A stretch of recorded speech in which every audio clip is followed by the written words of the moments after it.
The National Federation of Independent Business conducts a small business optimism survey each month, and in April, small business owners reported the highest level of optimism since 2007. But in a post-recession economy, with potential increases in the cost of healthcare and energy bills, some entrepreneurs are questioning if the time is right for starting a new business.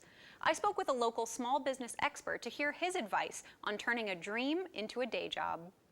It's a constant topic of debate among lawmakers. The plan to put Americans back to work. We're going to create more jobs, more opportunity. Real progress on jobs. According to the Indiana Small Business Development Center, small businesses create 64% of net new private sector jobs. And for workers who have lost their job or been unable to find work, the idea of starting a new business may seem appealing. But according to business advisor Bill Gregory, the dream and the reality are not always the same.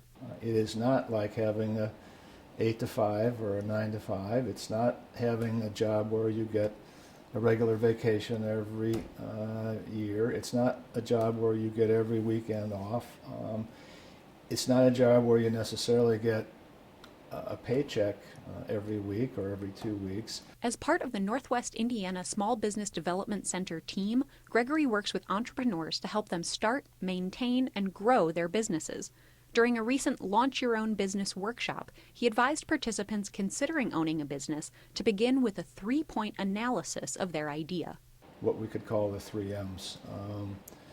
Management, market, and money. And so in that whole management area, you really have to assess whether you have the skills, abilities, demeanor, traits, plug in any word you want there to start your own business. The second M, market, has 2 aspects.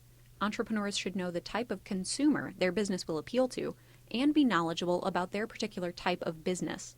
What's out there that you can do differently, faster, easier?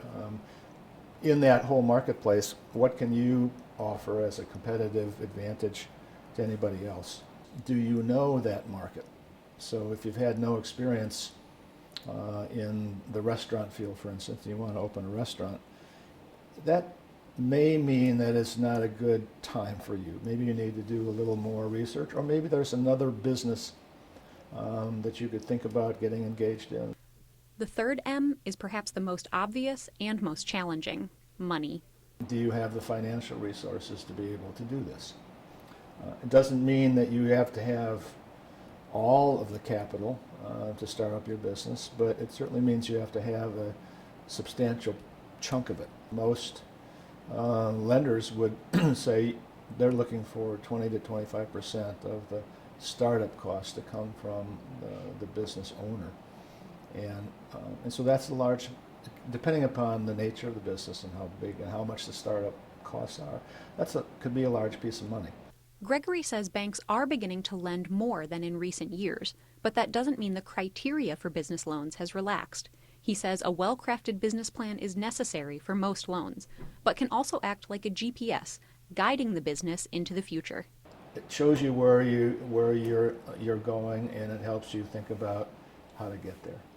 Gregory reminds potential business owners that no matter what the economic conditions are currently, starting a business is always hard work. But with the right approach, becoming your own boss can be a reality. If you've got a good idea, you have researched that, you've got the passion for it, you've got the personal ability and sort of traits that are required to be in that, yeah, you can be successful in a business. And we start businesses all the time, or help start businesses all the time. So. The Launch Your Own Business workshop will be offered again on June 10th in Valparaiso.